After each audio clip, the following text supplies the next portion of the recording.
surnommé quand j'étais plus jeune le taureau, ça vient d'un directeur de centre à la Saint-Etienne qui m'avait appelé comme ça, mais c'est un hasard. C'est ce qui est le plus juste, on va pas m'appeler l'oiseau alors que je suis un peu plus basé sur la puissance et l'explosivité, donc ça correspond un peu plus. À 17 ans, je faisais déjà 82-83 kilos. Donc c'était comme ça, c'est la nature, j'ai pas forcément travaillé. Mais voilà, après il faut compenser parce que plus on est lourd, plus on peut perdre en endurance.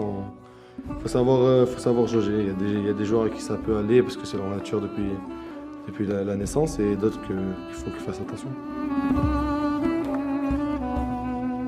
Je suis d'accord que dans le football, maintenant, il faut être complet, il faut être un minimum solide et être gainé de partout. Après, quand, entre guillemets, on a de la chance de l'avoir, c'est comme quelqu'un qui est technique.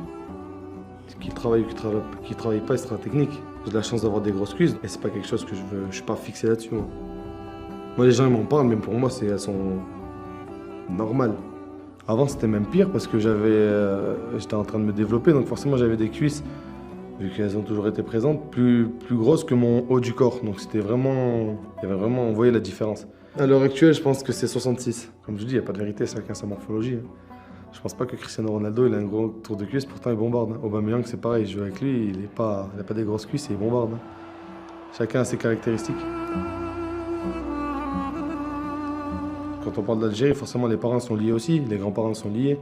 Il y a une fierté quelque part derrière. Donc moi je sais que si j'arrive à faire une sélection, je pense que du côté de ma famille, ils seront beaucoup plus contents que moi.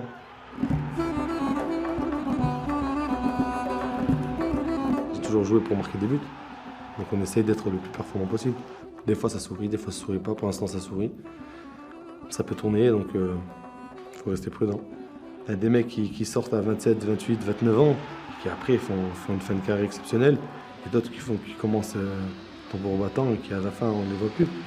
Donc chacun a son chemin, il n'y a pas de vérité et chacun a son destin. Tout attaquant, je pense qu'il a un objectif personnel, ça c'est obligatoire. On verra à la fin. On m'a toujours dit qu'il ne fallait jamais en parler. Et la première personne qui m'a dit ça, c'est Dimitri Payet. Donc, au final, ça a marché pour lui. Hein.